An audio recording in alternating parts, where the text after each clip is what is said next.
이사야 38장 1절에서 8절 말씀. 우리 다 같이 교독해서, 저와 여러분이 교독해서 우리 봉독하도록 하겠습니다. 제가 먼저 읽겠습니다.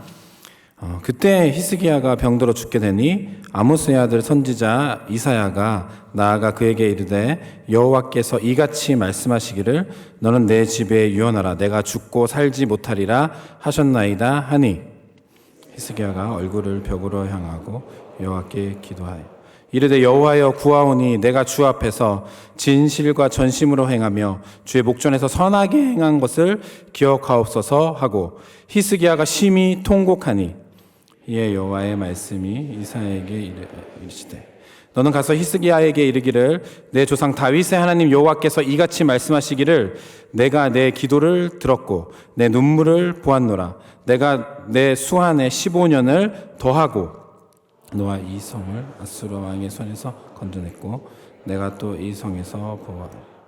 이는 여호와께로 말미암는 너를 위한 징조이니 곧 여호와께서 하신 말씀을 그가 이루신다는 증거니라.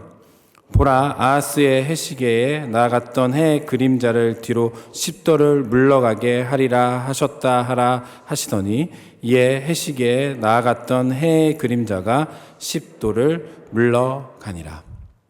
아멘. 네, 반갑습니다. 저는 젊은이 2부에서 사역하고 있는 조상신 목사입니다. 오늘도 여러분과 함께 말씀을 나눌 수 있는 시간들이 있어서 정말 감사합니다. 오늘 이 시간들을 통하여서 오늘 여러분에게 주님께서 해주시는 그 말씀을 또 들려지는 그런 시간들이 될 수 있기를 바랍니다. 제가 얼마 전에 설교들을 준비하면서 올해 여러분들과 함께 나눌 이 말씀들을 준비하면서 여러분들에게 질문을 했었습니다. 저의 개인 SNS 계정을 통해서 설교를 통해서 듣고 싶은 답을 듣고 싶은 질문 해주세요 이렇게 했더니 정말 많은 분들이 질문해 주셨는데 두 번째로 많았던 질문의 내용이 뭐였냐면 기도에 관련된 내용이었습니다. 기도. 기도 어떻게 하는 게 잘하는 겁니까? 기도를 통해서 응답은 어떻게 받습니까? 어떻게 하는 게 기도예요? 뭐 이런 기도에 관련된 질문들이 두 번째로 많이 있었습니다. 제가 그 질문들을 보면서 이 의외로 기도에 관련된 이야기들이 질문들이 많은 걸 보면서 몇 가지 생각을 하다가 왜 이렇게 질문들이 많이 있었을까라고 생각했을 때 제 마음속에 또 제 머릿속에 지나갔던 한 가지 생각은 기도가 어렵구나라는 생각이었습니다. 왜 어렵냐면 응답이 잘 안 되는 것 같으니까. 내가 기도를 하고는 있긴 한데 우리 모두가 다 오늘 예배 시간에도 기도 열심히 했고요. 또 우리의 삶에서도 수시로 기도하고 있는데 기도가 잘 안 되는 것 같은 거예요. 다른 말로 하면 기도 응답이 잘 안 되는 것 같고 어떻게 기도를 하면 하나님이 응답하시는 거지? 라는 궁금증이 우리 가운데 있는 것 같습니다. 그래서 아마 그렇게 질문을 많이 하셨지 않았을까? 이런 생각을 제가 해봤습니다. 저에게도 기도는 쉽지 않습니다. 기도 맨날 하고 있는 것 같고 저도 목사이기 때문에라도 기도하는 시간들이 좀 더 많습니다. 대표 기도도 해야 될 때도 있고 또 누가 앞에서 무엇인가 기도를 해줘야 될 때도 있고 또 예배 현장에 또 자주 있기 때문에 기도할 일들이 많이 있습니다. 근데 그럼에도 불구하고 저에게도 여전히 물음표가 있었던 것이 바로 이 기도에 관한 이야기였습니다. 그래서 오늘 말씀을 통해서 이 기도에 관한 이야기들을 좀 나누고 싶었습니다. 제가 대학생 때에 오랜 시간 돈을 모아가지고요, 기타를 하나 샀었습니다. 그때 당시에는 꽤 좋은 어쿠스틱 기타였어요. 기타를 하나 사서 이제 열심히 기타 연주를 하면서 찬양도 하고 그런 아주 행복한 시간을 딱 일주일 보냈습니다. 딱 일주일 보냈는데 어느 날 기도하다가 제 마음 가운데 이런 생각이 들게 하는 거예요. 그 기타가 필요한 어떤 사람을 갑자기 눈앞에서 지나가는 겁니다. 제가 같이 사역하고 있었던 어떤 선교단체에, 제가 학생 때인데 그 선교단체의 간사님이 기타가 필요한 간사님이 있었어요. 찬양인도 하시는 분이었는데 기타가 없는 것으로 제가 알고 있었거든요. 그래서 기타가 없다고 생각하고 그 기타가 필요한 사람이라고 계속해서 지나가는 겁니다. 근데 저에겐 기타가 있어요, 없어요? 기타가 있잖아요. 일주일 된 신상. 기타가 있잖아요.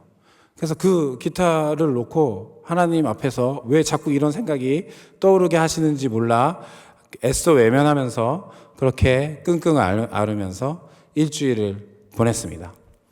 그러다가 도저히 할 수 없어가지고 결정을 했습니다. 이 기타는 그 간사님한테 보내야 되겠다 싶어가지고 그 기타를 들고 그 간사님 앞에 갔어요. 간사님께 이제 드렸죠. 간사님, 이거 제가 너무 괴로워가지고 드립니다라고 했더니 간사님이 깜짝 놀라셨어요. 왜냐하면 그 간사님이 제가 드렸던 그 기타와 똑같은 모델의 기타가 있으셨던 거예요. 네. 그래서 첫 번째 놀랐어요. 있으셨는데 그러면 여러분들 아마 머릿속에 지나가겠죠. 왜 하나님이 저에게 그런 생각을 하게 하셨을까? 있겠죠. 그래서 제가 그 이야기를 처음 듣고 뭐야 하나님 이거 뭐 이상한 거 아니야? 이렇게 생각하고 하나님이 나한테 말씀해 주신 게 아닌 거 아닌가? 이런 생각들을 했었는데 그게 아니라 이 간사님에게 똑같이 하나님이 기도 가운데 말씀하신 거예요. 그 기타가 필요한 다른 사람이 있다고. 그 간사님도 기타가 필요한데 그 기타가 필요한 다른 사람이 있다라고 자꾸 마음속에 주셔서 그 간사님도 일주일 동안 끙끙 앓은 거죠.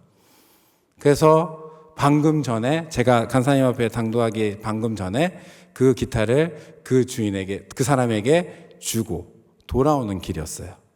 돌아와서 거기에 있는데 제가 찾아간 거죠. 똑같은 기타를 들고 하나님이 이거 그 간사님께 드리래요 하면서 갖고 왔으니 얼마나 깜짝 놀랐겠습니까? 네. 이런 일을 여러분이 그 간사님의 입장에서 당한다면 너무 좋은 일이겠지만 이제 저의 입장이라고 한번 생각해 보십시오. 저는 그렇게 해서 드렸어요. 그러면서 그 간사님의 이야기를 들으면서 어떤 생각이 들었냐면 와, 하나님이 이렇게 일하셨구나. 그러니까 나에게도 더 좋은 기타 주시겠네. 기대감이 있었습니다. 네. 그리고 그 기타를 드리고 기분 좋게 돌아와서 집에 이제 돌아와서 다시 기도하기 시작했어요. 하나님, 도대체 어떤 기타를 주시겠습니까? 그러면서 기타를 이제 기대하는 마음으로 기도하기 시작했습니다. 근데 그때부터 하나님은 아니나 다를까 침묵 모드에 들어가셨습니다. 네. 시간이 지났는데도 기타가 안 들어오는 거예요. 그 간사님은 사랑하시는 것 같은데 저는 기타 열심히 기도했는데 1년, 2년, 3년이 지났는데 그래도 하나님은 계속해서 침묵 모드로 일관하셨습니다. 오랜 시간 기도하는데 기도 응답이 안 되는 거죠. 하나님은 언제 그러냐는 듯이 이럴 때는 꼭 침묵하시는 것 같습니다. 근데 우리가 우리의 삶에서도 이럴 때가 굉장히 많이 있습니다. 하나님 앞에 기도를 계속해서 해나가고 있는데 하나님이 침묵 모드로 일관하고 계실 때가 느껴질 때가 있어요. 그거라도 느껴지면 감사하지만 그것조차도 느껴지지 않을 때도 있습니다. 마치 내가 벽에다 대고 기도하는 것처럼 그렇게 도대체 이 기도는 누가 뭘 하고 있는 건가? 듣겨라도 있는 것인가? 하나님은 내가 어떻게 기도해야지 이 기도를 들어주실 것인가? 라는 고민에 우리가 빠지게 되는 것입니다. 저는 3년의 시간이 지나고 그런 기도를 했었는지도 까먹었습니다. 까맣게 잊어버리고 그리고 저의 삶을 그냥 원래 살았던 것처럼 그렇게 쭉 살았던 것 같습니다. 벽에다 기도하는 것 같은 생각이 들 때 혹시 여러분 중에 이 자리에서 내가 그렇게 기도하고 있는데 과연 나의 기도는 내가 어떻게 기도해야 하나님이 응답해 주시는 것인가에 대한 고민이 있으신 분 있으십니까? 그런 것에 대한 의문점이 있으신 분들 혹시 있으십니까? 제가 성경을 가만 찾아보니까 벽에다 대고 기도한 사람이 있더라고요. 그 사람이 누구냐면 오늘 본문에 나오는 히스기야의 이야기입니다. 히스기야는 벽에다 대고 기도하는 장면이 오늘 바로 이사야 38장 1절에서 우리 8절까지의 본문 속에 나오는 이야기입니다. 이 이사야가 벽에다 대고 기도하는 이 장면 속에서 있었던 유다에게 닥쳤던 그때 유다의 왕이 바로 히스기야였는데 그 유다라는 나라에 닥쳤던 사항들이 있습니다. 아수르라는 아시리아라고 알려진 그 강대국, 그 초강대국의 왕이었던 사네립이라는 왕이 이제 북이스라엘을 멸망시켰어요. 북과 남으로 이스라엘이 나뉘어져 있었는데 북이스라엘을 쳐들어가서 멸망시켰어요. 그리고 이제 남쪽 유다를 침공하기 위해서 호시탐탐 기회를 엿보고 있을 때였습니다. 여러분, 아수르라는 나라에 대해서 여러분들이 얼마나 알고 계신지 제가 좀 궁금하기는 한데, 그냥 한 가지 예를 설명을 해드리면 이런 나라입니다. 왕이 되려면 그 나라 왕의 대관식에 반드시 해야 되는 일이 하나 있었어요. 뭐냐면 왕으로 이제 즉위하게 될 그 왕 후보가 모든 무기는 다 내려놓고 무기 하나를 딱 선택하게 합니다. 그 대관식에서 있어야 되는 일이에요. 무기 하나를 딱 선택해요. 칼이든 창이든 뭐든 무기 하나만 선택하게 합니다. 그리고 누구랑 싸우냐면 사자와 싸우는 거예요. 사자와 싸워서 이기면 왕이 되는 거예요. 아수르 사람들에게는 우리의 왕이 되려면 사자 하나쯤은 때려잡을 수 있어야지 라고 생각하는 인식이 있는 거예요. 그만큼 호전적인 민족이었습니다. 아주 호전적인 민족인 거죠. 그 아수르가 북이스라엘을 멸망시킨 거예요. 그리고 이제 유다를 침공하려고 바로 앞에까지 와 있어요. 히스기야, 그 당시에 유다의 왕이었던 히스기야가 어떤 마음이었을까요? 그래서 자기 성전에 있는 것까지 다 꺼내가지고 금과 은과 좋은 것들을 해서 돈으로 재물로 그 왕을 매수하려고 자기 재물 유다 땅에 있는 것들을 다 꺼내서 보냅니다. 그럼에도 불구하고 사네립은 그 유다를 향한 창을 거두지 않습니다. 그런 상황 가운데 있는데 그때에 오늘 38장 1절에 이 말씀이 진행이 되는 겁니다. 어떤 일들이 벌어지는지 한번 보실래요? 우리 38장 1절 말씀 우리 다 같이 한번 읽어보겠습니다. 우리 다 같이 읽겠습니다. 그때 히스기야가 병들어 죽게 되니 아모스의 아들 선지자 이사야가 나아가 그에게 이르되 여호와께서 이같이 말씀하시기를 너는 내 집에 유언하라. 내가 죽고 살지 못하리라 하셨나이다 하니. 지금 한 나라의 왕이 아주 초강대국, 굉장히 전쟁을 잘하는 호전적인 민족이 자기 바로 위의 나라는 다 멸망시키고 다 침공해가지고 정복하고 그 나라를 향해서 창끝을 겨누고 있는 그 상황 가운데 왕에게 어떤 일들이 일어납니까? 병들어 죽게 되는 상황이 일어나게 되는 것입니다. 하나님 너무 잔인하지 않습니까? 히스기야에게.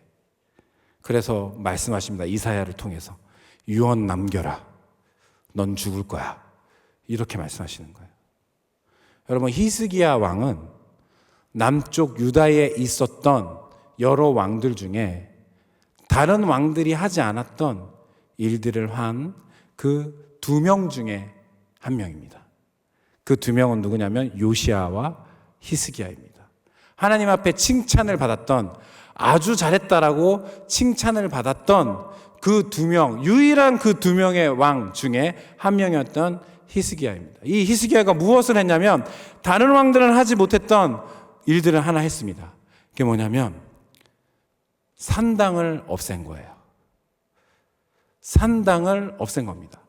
북이스라엘, 남쪽 유다, 이쪽에 다 있어서 원래 거기에 살고 있었던 사람들이 누구냐면 가나안 민족이었어요. 가나안 민족. 그런데 이스라엘 백성들, 유대인들이 예배를 드리러, 제사를 드리러 가기 위해서 어디로 가야 되냐면 예루살렘 성전으로 가야 되는 거예요. 근데 그 예루살렘 성전이 먼 지역들이 있잖아요. 먼 곳이, 물론 남쪽 유다 나라는 예루살렘이 있는 그 지역에 있었습니다. 그럼에도 불구하고 그 예루살렘 성전으로 그때 당시 교통수단이 좋았던 것도 아니니까 가는 데 있어서 꽤 거리가 먼 사람들이 상당히 많이 있었습니다. 그래서 어떻게 했냐면 그 남쪽 그 예루살렘 성전에서 먼 쪽에 있는데 자기 동네에 있는 산당에서 제사를 드리기 시작한 거예요. 귀찮으니까. 자기 동네에 있는 산당에 가서 제사를 드리기 시작했는데 이 제사가 하나님 앞에 올려드리는 제사, 일단 장소부터 다르잖아요. 하나님은 예루살렘 성전에서 제사를 드리라고 말씀해 주셨는데 이미 그것부터 틀린 거예요. 자기가 산당에서 자기의 편의를 위해서 제사를 드리기 시작한 거예요. 그런데 어떻게 제사를 드리냐면 가나안 민족들이 우상 숭배했을 때에 그 제사 의식의 형식들을 그대로 가져와서 이게 하나님이다 라고 하면서 하나님께 제사를 한다고 하면서 제사의 의식들이 교묘하게 섞이기 시작한 겁니다. 이게 하나님한테 드리는 제사인지, 이게 우상 숭배하는 제사인지 도저히 알 수가 없게 그렇게 산당에서 당시에 많은 예배들이 진행되어지고 있었던 것입니다. 거의 우상 숭배 센터가 된 거죠, 산당들이. 제가 대학교 때 낙도 선교회라고 했었거든요. 낙도 선교회가 뭐냐면 방학 때 우리나라의 낙도와 오지에 들어가서 한 일주일이나 2주일 정도 같이 있으면서 그곳에서 그곳 주민, 그 섬에 계신 분들한테 복음을 전하는 그런 일들을 하는 선교회였습니다. 이제 방학 때마다 주로 여름 방학 때 이제 섬에 들어가고 이런 일들을 했었는데, 섬에 들어가면 지금도 아마 그럴 것 같습니다. 섬에 들어가면 그 섬에 영향을 주는 무속신앙 같은 게 있어요. 선앙당 같은 거, 지금도 그런 게 있습니다. 예, 그런 무당들이 이렇게 있는 그런 장소들이 있습니다. 그런데 사람들이 무서워서 그 장소를 그게 옛날 거다, 무속신앙이다 막 이렇게 생각하면서도 무서워서 그 장소를 제거하지 못해요. 무섭거든요. 혹시 귀신이 어떻게 할까봐, 무당이 자기한테 해코지할까봐 두려운 마음이 있는 거예요. 여러분, 이스라엘 땅에 산당이 이렇게 많았음에도 불구하고 역대 많은 왕들이 그 산당을 제거하지 못했던 이유가 바로 이거랑 동일합니다. 혹시 나한테 해코지할까봐, 무슨 일이 생기는 거 아니야? 왠지 찜찜하잖아, 그냥 두자, 이렇게 된 것입니다. 그런데 히스기야는 이 산당을 제거하는 일들을 했어요. 잘했어요? 못했어요? 잘하지 않았습니까? 얼마나 훌륭한 일을 했습니까? 많은 왕들이 하지 못했던 일들을 용기를 내서 진행한 사람이 바로 히스기야였습니다. 그런데 그런 히스기야에게 지금 아수르는 창 끝을 겨누고 있고, 그리고 자기는 죽을 병에 걸려 있어요. 하나님도 확인해 주세요. 너 죽을 거야. 여러분이 만약에 히스기야라면 그 상황에서 어떻게 하시겠습니까? 히스기야의 반응이 바로 다음에 나타납니다. 2절 말씀 우리 다 같이 한번 읽어보겠습니다. 시작. 히스기야가 얼굴을 벽으로 향하고 여호와께 기도하여. 히스기야가 얼굴을 벽으로 향하고, 지금 이사야가 그 말씀을 전했는데 히스기야가 얼굴을 벽으로 향하여 여호와께 기도하기 시작합니다. 저는 여기서 질문이 있었어요. 왜 수많은 것 중에 벽일까? 우리가 아까 벽에다 대고 기도하는 사람들 있잖아요, 이렇게 하면 그런 느낌이 드는 사람들 있잖아요 라고 얘기할 때 그건 뭐예요? 아무도 듣는 사람 없는 것 같은데 뭐 기도해서 뭐나, 이런 약간 생각이 들잖아요. 그래서 사실 오늘 히스기야 말씀을 선택하긴 했는데, 제가 이것들을 갖고, 이 질문을 갖고 여러 자료들을 찾아봤습니다. 그러면서 종합해서 내릴 수 있었던 한 가지가 있어요. 뭐냐면, 벽을 향하여 당시에 히스기야가 기도했다는 것은 사람들을 뒤로 하고 벽을 향해서 누구와 독대하는 것이냐면 하나님과 독대하는 거예요. 그 이야기를 이사야를 통해서 전해드렸어요. 나는 죽을 거야. 그 이야기를 듣고 난 그 히스기야가 이제 그 이야기를 한 사람에게 등을 돌려서 벽을 향하여, 다른 말로요, 하나님을 향하여 독대하며 기도하기 시작합니다. 그 기도의 내용이 3절에 나타납니다. 3절에 어떻게 기도하고 있는지 여러분 한번 잘 보세요. 3절 다 같이 한번 읽어보겠습니다. 이르되 여호와여 구하오니 내가 주 앞에서 진실과 전심으로 행하며 주의 목전에서 선하게 행한 것을 기억하옵소서 하고 히스기야가 심히 통곡하니.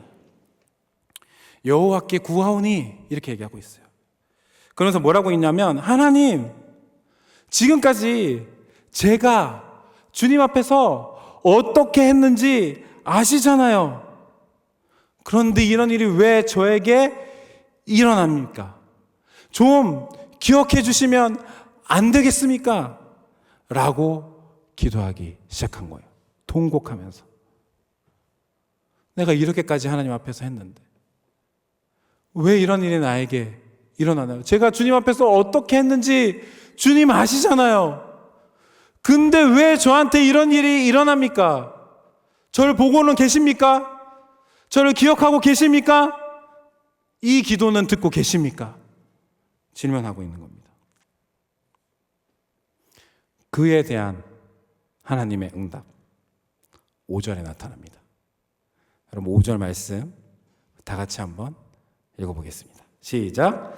너는 가서 히스기야에게 이르기를 내 조상 다윗의 하나님 여호와께서 이같이 말씀하시기를 내가 내 기도를 들었고 내 눈물을 보았노라. 내가 내 수안에 15년을 더하고. 뒤에 조금 더 있는데 오늘 제가 이 5절 말씀을 살펴보고 싶습니다.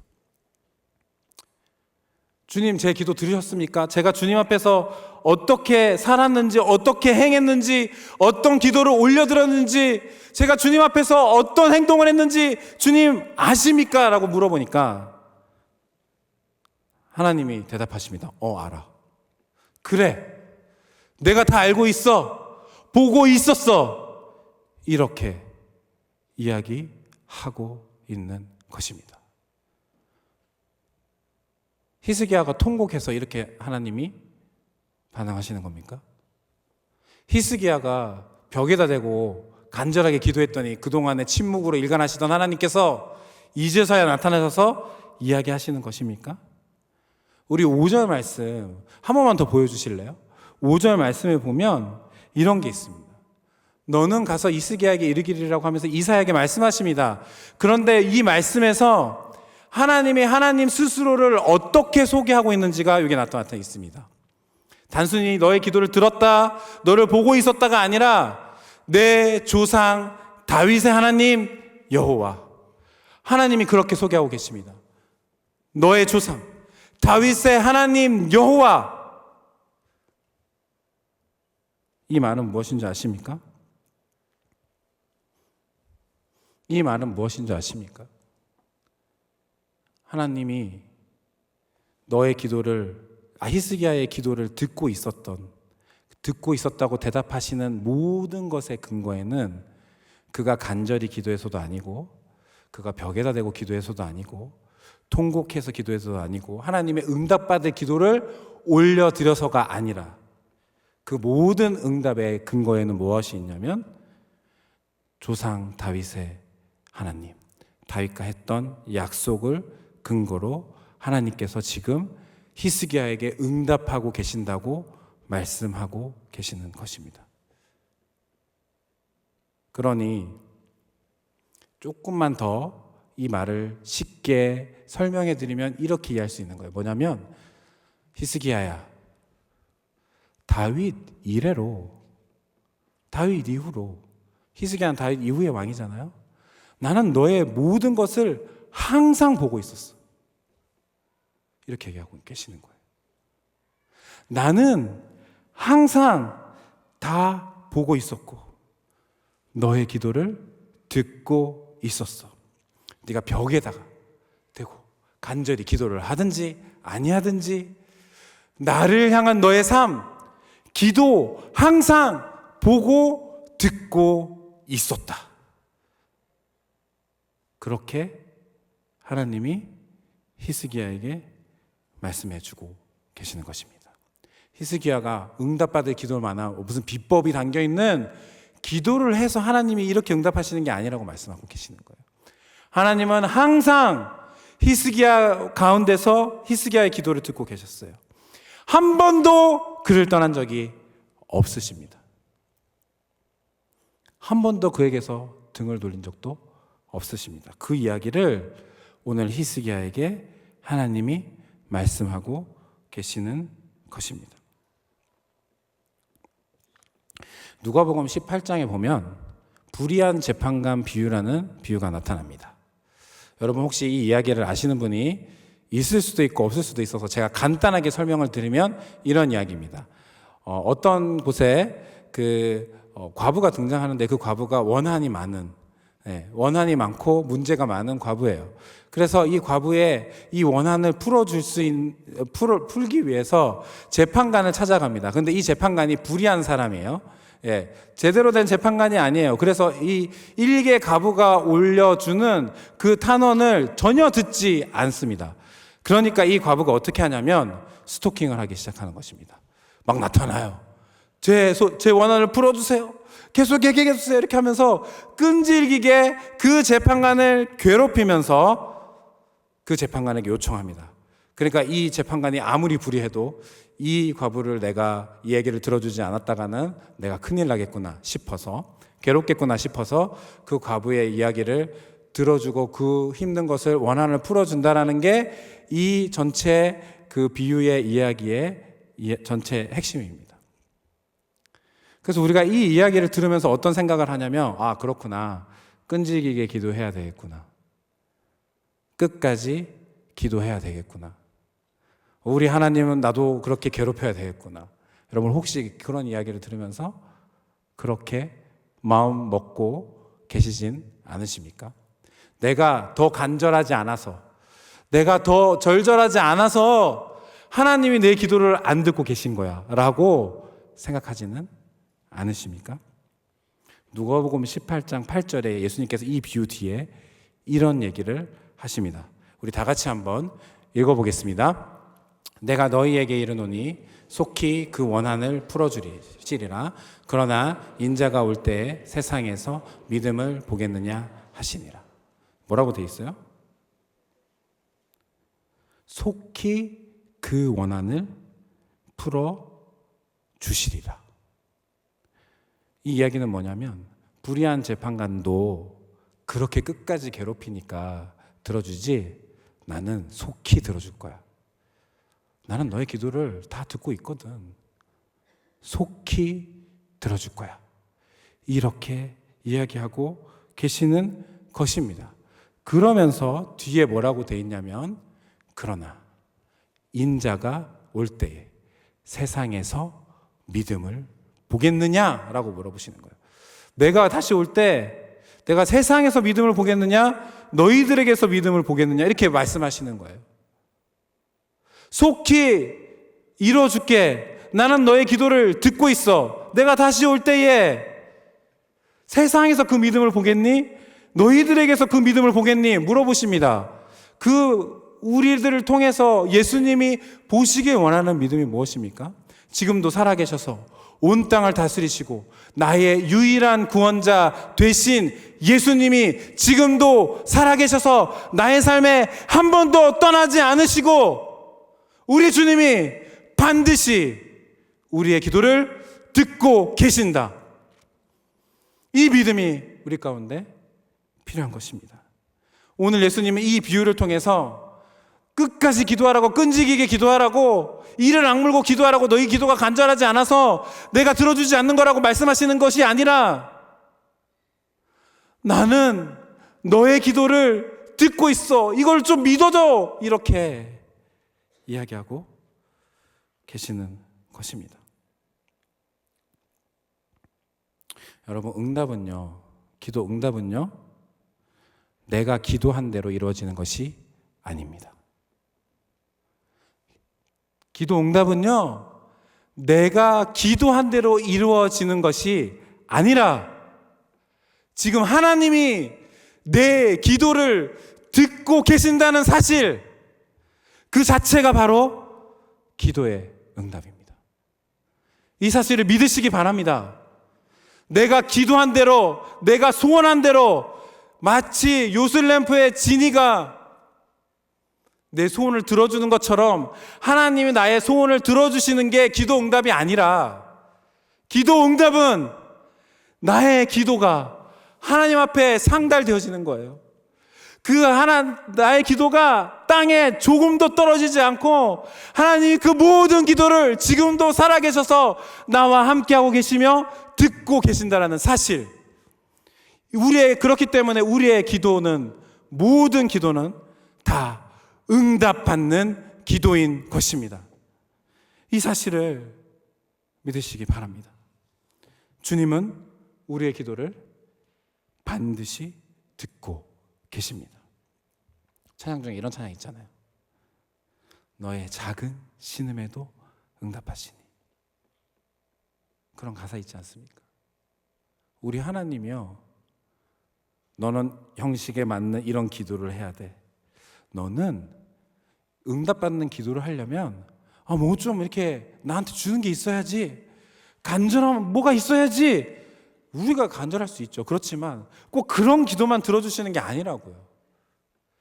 주 예수 그리스도를 나의 주인으로 구주로 영접한 하나님의 사랑받는 자녀가 올려드리는 모든 기도는 하나님이 반드시 듣고 계시는 것입니다.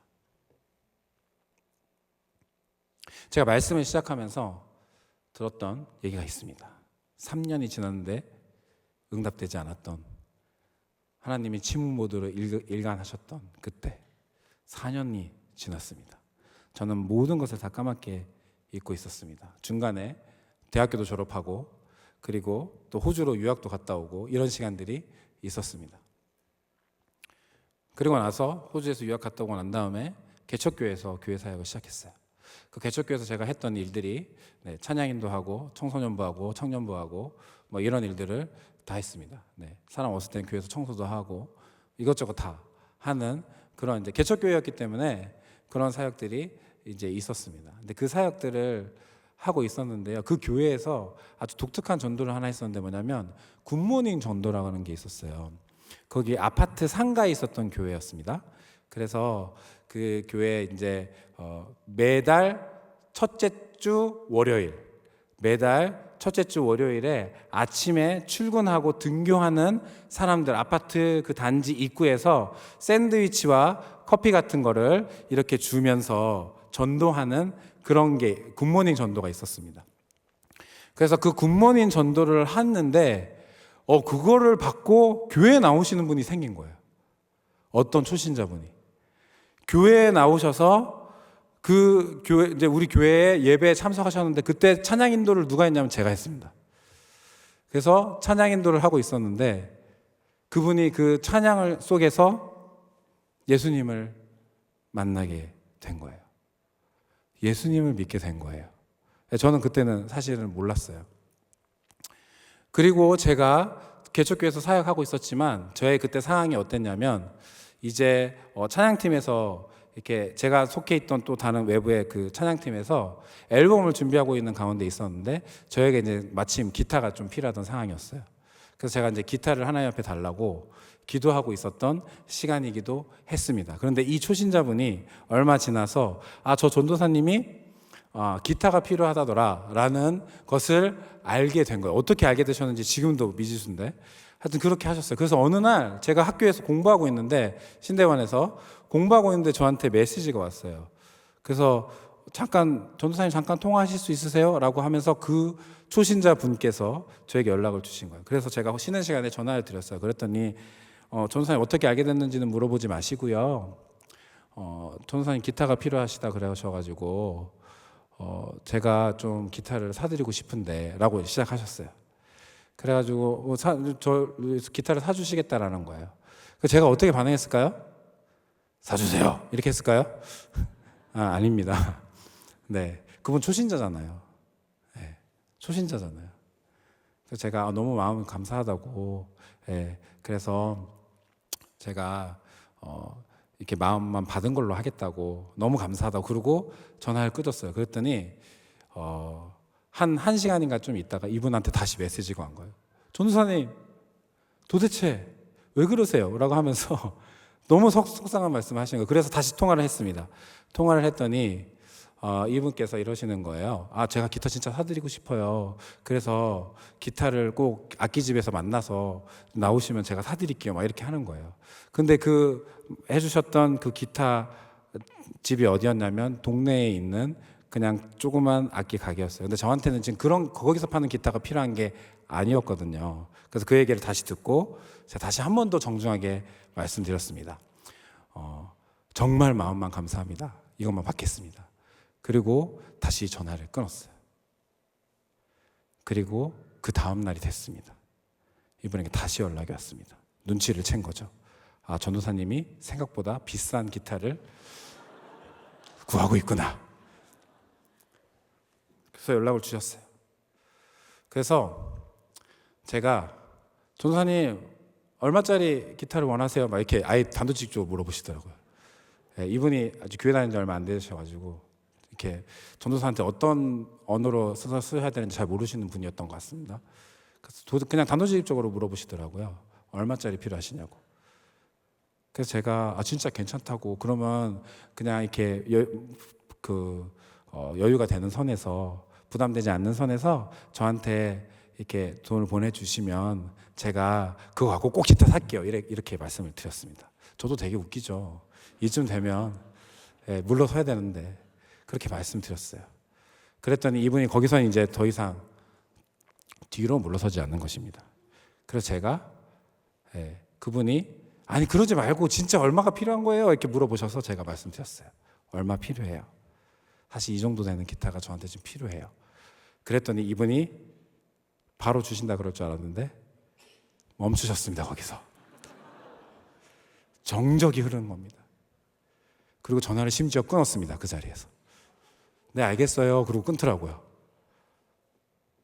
그리고 나서 저는 이제 여기까지였구나 라고 생각을 했는데 2시간이 있다가 그분한테 메시지가 왔어요. 전도사님 계좌번호 좀 보내주세요. 그래서요 제가 계좌번호를 보냈어요. 바로. 그리고 정말 그 돈이 입금이 됐어요. 왜 2시간이 있었을까? 왜 바로 그 자리에서 오케이 하지 않으셨을까? 나중에 이야기를 들었습니다. 그분이 그 얘기를 듣고 자기 생각보다 진짜 너무 돈이 비싼 거예요. 그래서 자기가 혼자서 결정할 수 없는 거예요. 근데 그 집에 지금 교회를 나오기 시작한 분은 그분 혼자예요. 자기 딸이랑 자기 남편이랑, 그분의 성변에 이제 나타나기 시작했는데 자기 딸이랑 자기 남편을 불렀어요. 바로 그 자리에서. 그래가지고 우리 교회 전도사님이 이런 분이 있는데 이런 기타가 필요하대요 하면서 가족회의를 하신 거예요. 그래서 이 돈을 보내드리고 싶은데 그러면서 가족들을 설득을 한 거예요. 그래서 근데 그 이야기를 듣고 불신자인 가족들이 동의를 해줬다는 것에 저는 너무 깜짝 놀랐습니다. 그래서 그렇게 2시간 동안에 충분한 논의를 거쳤을 거라고 믿으며 그 충분한 논의를 거치고 난 다음에 저에게 계좌번호를 물어보시고 돈을 보내신 거예요. 그래서 제가 그 기타를 샀어요. 그리고 그 기타로 앨범 녹음도 했습니다. 여러분 은혜로다라는 찬양 아시죠? 은혜로다라는 찬양 앞에 딴다단다단 이렇게 나가는 기타의 그 리프처럼 리프 전문用써서 죄송해요. 멜로디처럼 나가는 라인이 있어요. 그 기타가 제 기타였습니다. 네, 뭐 별로 감동은 안 하시겠지만 하여튼 그랬습니다. 근데 왜 제가 이 얘기를 드리냐면 그 기타가 생기고 난 다음에 제가 하나님 앞에 기도했거든요. 하나님, 제가 이 기타를 받아도 되는 거였습니까? 왜냐하면 초신자분한테 그런 거를 받는다는 것 자체가 제 마음속에 허락되지 않았어요. 네. 제가 그때 당시에 그랬거든요. 교육자가 돈이 없지 가오가 없는 거 아니다 막 이러면서 내가 초신자한테 이런 걸 받다니 막 이런 생각이 들었어요. 근데 하나님이 그때 제 마음속에 이야기해 주셨어요. 상신아, 너 4년 전에 기도했잖아. 4년 전에 기도했잖아. 그거 내가 듣고 있었다? 이렇게 말씀해 주시더라고요. 그래서 제가 기쁜 마음으로 양심의 거리낌 없이 그 기타를 받을 수 있었습니다. 여러분, 하나님이 우리의 기도 안 들으시는 게 아닙니다. 정말 듣고 계세요, 여러분. 하나도 땅에 떨어지지 않습니다. 여러분, 지금 우리 가운데 기도가 들어지지 않는 것 같아서, 하나님이 듣고 계시지 않는 것 같아서 답답하신 분 계시죠? 하나님이 내가 벽에다 대고 기도하는 건지 하나님께 기도하는 건지 도대체 알 수 없어서 힘들어 하시는 분들 우리 중에 계시죠. 그분들에게 오늘 하나님이 저는 말씀하신다고 믿습니다. 너의 기도 내가 듣고 있어. 난 너를 한 번도 떠난 적이 없어. 난 너의 기도를 듣고 있어. 그렇기 때문에 여러분, 우리가 주님 앞에 기도할 수 있는 거예요. 더 나아가서 기도할 수 있는 것입니다. 왜냐하면 하나님은 우리의 기도를 전부 다 100% 듣고 계시기 때문입니다. 낙담하지 마십시오. 포기하지 마세요. 정말입니다. 예수님은 여러분의 상황을 다 보고 계시고 기도를 듣고 계십니다.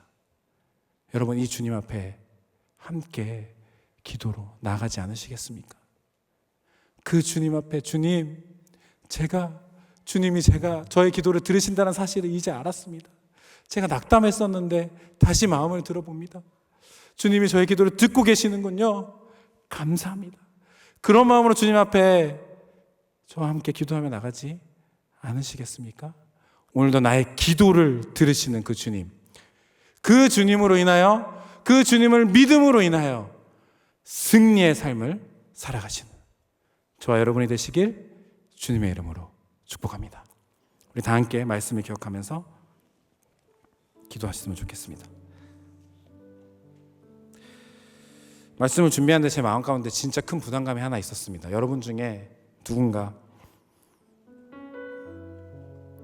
기도하는 것에 조차 낙담해 있는 분들이 혹시 계십니까? 주님 앞에 기도하는 것조차 낙담돼 있고 힘도 없고 하나님 나의 기도 듣지 않으시는 것 같고 내가 지금 뭘 하고 있는 건가? 오랜 시간 이렇게 기도하고 있는데 하나님, 내가 하나님 앞에서 뭘 하고 있는지 보시면서도 아무것도 안 들어주시는 거 아닌가? 낙담과 좌절 가운데 계신 분들 계십니까? 하나님의 침묵 가운데서 아무것도 아니라고 혹시 실망하고 계신 분들 계십니까? 그런 분들에 대한 부담감이 오늘 저 가운데 있었습니다. 여러분 같이 기도하지 않으시겠습니까? 혹시 그런 마음 있으신 분들 주님 앞에 솔직히 고백하십시오. 주님이 제 기도 안 들으시는 줄 알았어요. 죄송해요. 제가 오해했습니다. 주님이 저의 기도를 들으신다는 사실을 오늘 깨달았습니다. 주님이 나의 이 모든 기도의 고백들을 하나도 땅에 떨어뜨리지 않으시고 다 듣고 계신다는 사실을 제가 이제 믿습니다. 주님 아시죠? 그러면서 여러분의 기도 제목을 지금 이 시간에 주님 앞에 올려드리지 않으시겠습니까? 주님, 저 이런 기도 제목이 있어요. 이런 기도 제목이 있어요. 좀 들어주세요, 주님. 주님, 제가 오랫동안 이런 기도했는데 도와주세요, 주님. 저 너무 부족하고 연약합니다. 그래서 주님의 도움이 필요하오니 주님 도와주시옵소서. 저의 기도를 들으시는 주님 함께하여 주시옵소서. 우리 시간에 다 함께 솔직하게 주님 앞에 기도하면서 고백하며 주님 앞에 나갔으면 좋겠습니다. 우리 다 함께 기도하며 나가겠습니다.